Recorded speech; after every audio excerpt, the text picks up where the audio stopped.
FS interviews का साथ फैसल अंसारी आपकी खिदमत में हाज़िर हूँ। मैं आपका बेहद शुक्रगुज़ार इस वीडियो को देखने के लिए ख़ुसूसी वक्त निकाला। चैनल पर नया चैनल को सब्सक्राइब कीजिए और साथ बेल आइकन को प्रेस कीजिएगा ताकि आने वाली तमाम वीडियोज़ आप देख सकें। आज तबीयत नासाज़ है, तो इसके हवाले से कुछ वर्डिंग लूज़ हो सकते हैं, तो दरगुज़र कीजिएगा। आज का जो मैं प्रोग्राम रिकॉर्ड करने जा रहा हूँ, इसके बारे में नीचे कमेंट सेक्शन के अंदर अपनी राय से ज़रूर आगाह कीजिएगा कि इसके अंदर दर हकीकत क्या है, सच्चाई क्या है, इसके ऊपर आपने फोकस करना है। मामला यह है कि बलूचिस्तान के अंदर चमन के करीब धमाका हुआ है, जिसकी जद के अंदर 5 अफराद की हिलाकत हो चुकी है और एक ज़ख्मी हो चुका है। मुकामी जो डीपीओ है अब्दुल्ला चीमा साहब, उन्होंने इंकशाफ किया है कि 5 लोगों की डेथ हो चुकी है और एक ज़ख्मी हो चुका है।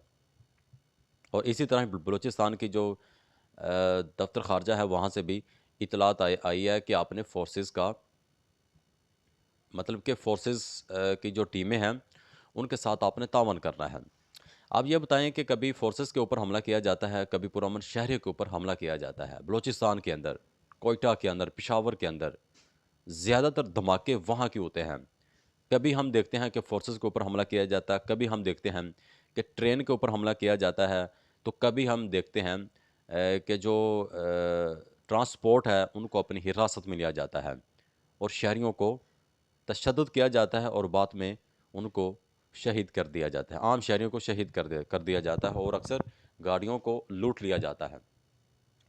इसके बारे में नीचे कमेंट सेक्शन के अंदर अपनी राय से ज़रूर आगाह कीजिएगा कि ये क्या वबा है, क्या चीज़ है, इसके अंदर हकीकत क्या है, सच क्या है?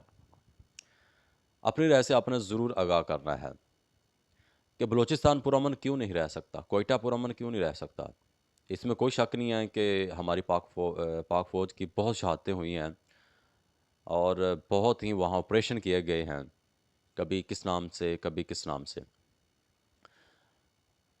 तो दफ्तर खारजा ने इतला दी है कि अपनी जो फोर्सेस हैं, उनके साथ आप तावन करें और बिल्कुल तावन करना चाहिए, क्योंकि फ़ौज है तो हम हैं, फ़ौज नहीं है तो हम नहीं हैं। हम अपने शहरों में अपने घरों में बैठे हैं, अपने शहरों में बैठे हुए हैं, हमें तहफ़्फ़ुज़ है, हम पुरअमन ज़िंदगी गुजार सकते हैं। ये छोटे मोटे मामला कचहरियों के अंदर, थानों के अंदर हो जाते हैं, माशरे के अंदर हो जाते हैं, तो इनसे दरगुजर करना चाहिए। अब मामला ये है कि ऑडियंस, पाकिस्तानी शहरी या बिरून ममालिक, जो पाकिस्तानी मुकीम है, वो बेहतर जानते हैं कि ये धमाके क्या चीज़ है, ये कब तक रुकेंगे। इतनी पाक अफवाज की शहादतें हो चुकी हैं कि अभी भी ये रुकने का नाम नहीं ले रही। पीछे आपने देखा है कि मेजर इदनान शहीद हुए हैं। इसी तरह बहुत बहुत सारे हमारे नौजवान, हमारे जवान शहीद हुए हैं।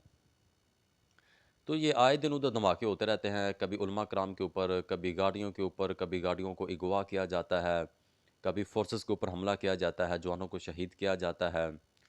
और कभी वहाँ के लोग अंधाधुंध फायरिंग करते हैं गाड़ियों के ऊपर। हरासमेंट के वहाँ केसेस, मतलब कि शहरियों को हरासमेंट की जाती है, उनको अगवा किया जाता है।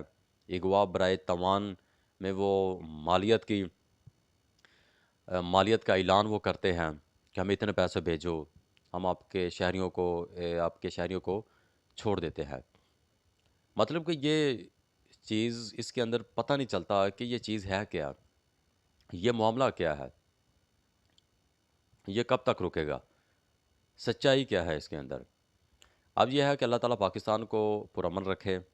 हम दुआ गो हैं उम्मत मुसलमा के लिए कि हम जितने भी भाई ममालिक हैं, आपस में ताउन के साथ रहें और एक दूसरे का दस्ते बाजू बने, सपोर्ट एक दूसरे की करे, ना कि कोई किस मुल्क का दिफा कर रहा है, कोई किसका साथ दे रहा है, कोई किसके साथ तावन कर रहा है, फिर वो बाद में उनके ऊपर हमला कर देता। मतलब कि तरह तरह की चीज़ें हमें देखने को मिलती है। तो जितने भी हमारे जवान शहीद हुए हैं, अल्लाह ताला उनके दर्जात बुलंद करे। तो ये जो स्टोरी है, ये जो कहानी है, ये जो किस्सा है, ये जो वाक़ियात होते हैं, ये समझ से बालातर है कि वहाँ क्यों नहीं अमन आ सकता?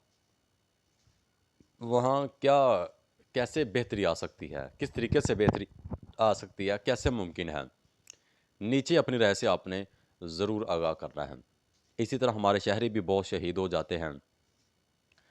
जो वहाँ हमारी बसेस जाती हैं सफ़र के लिए, रास्ते में जाती हैं तो उनको लूट लिया जाता है। मतलब इस तरह के बहुत सारे जो वाक़ियात हैं, ये हमें सुनने, पढ़ने और देखने को मिलते हैं। इसी के साथ अपने मेज़बान फ़ैसल अंसारी को हमेशा अपनी दुआ में याद रखिएगा। फ़ी इमान अल्लाह।